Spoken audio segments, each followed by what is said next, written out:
on va pas faire tout le cinéma français. Il y a quand même une question que je me pose moi, depuis longtemps. Comme vous habitez à Montretout, je me suis posé la question de savoir si vous aviez côtoyé Lino Ventura. Oui, il habitait à côté de chez vous. Il habitait à côté de chez moi. Je l'ai rencontré 2 ou 3 fois. C'était un ours. Oui. Un ours, vous savez que c'était un ancien catcheur.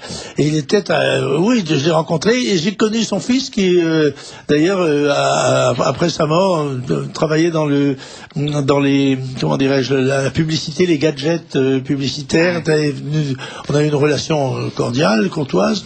Mais Lino, oui, je l'ai vu 3 ou 4 fois. J'ai parlé un petit peu avec lui une fois, mais c'était un ours. Un ours au grand cœur, mais un ours. Comme à l'écran. Oui, mais son personnage de l'écran. Un homme de grand talent, toutes ces gens, les Gabin et tous ces gens. Là, on reforme le Cornet sicilien, là. Le Cornet sicilien, absolument, oui. Jacqueline. En cinéma français, quand même. Ouais.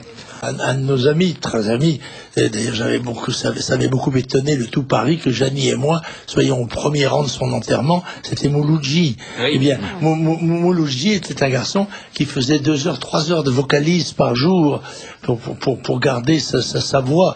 Et vous savez que Mouloudji était aussi un poète peu connu. J'ai un énorme livre de poèmes de Mouloudji, qui était un homme très, très attachant, très remarquable, et qu'on a voulu classer comme ça, parce que, comme il dit, petit garçon, moi j'allais avec ceux qui me donnaient à manger, et voilà, je me suis fait cette réputation d'être un homme de gauche ou d'extrême gauche, alors que mes sentiments n'étaient pas ceux-là. Mais vous avez été aussi...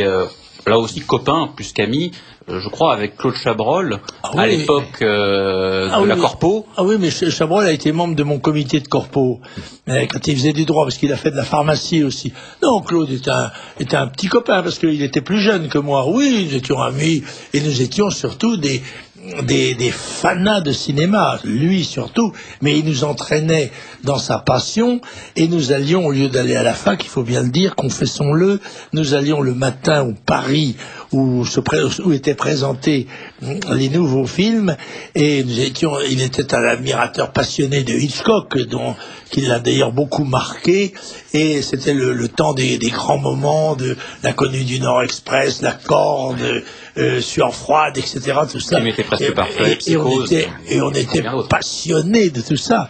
Et Claude était alors quand nous allions à un club qui se trouvait à Montparnasse, on distribuait des billets, des places gratuites, et je dois dire que Claude savait tout.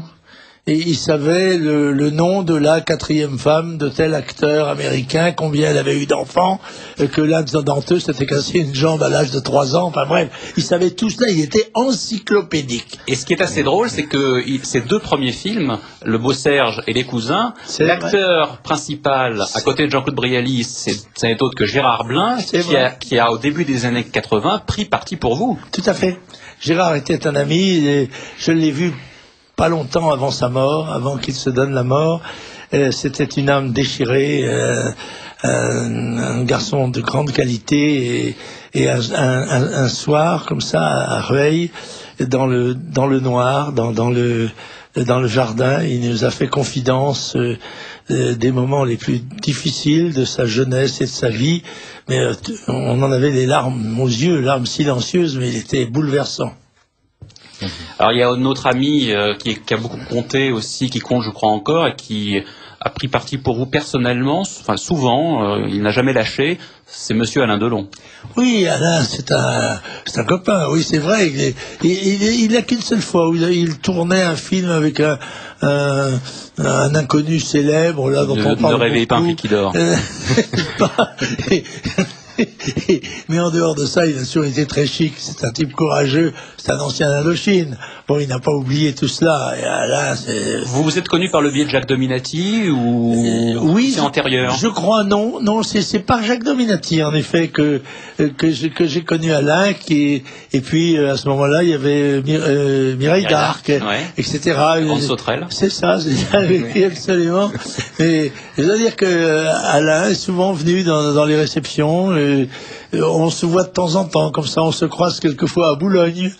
Oui, parce qu'il est, enfin bref, il fait partie de ces gens qui Ben non, qui ont la surface, c'est comme Brigitte. Ils ont la surface qui leur permet d'être libres. Oui, tout à fait. Voilà. Les autres ne peuvent pas, ceux qui doivent gagner leur vie à la sueur de leur langue. Passionné par le cinéma. Je vais vous raconter une histoire de cinéma. Un jour, je suis invité à déjeuner par Louis Malle.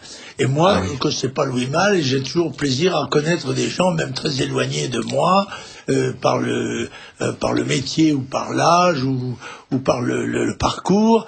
Je suis curieux des gens. Et alors il me dit, voyez-vous, Monsieur Le Pen, mon invitation n'est pas tout à fait innocente.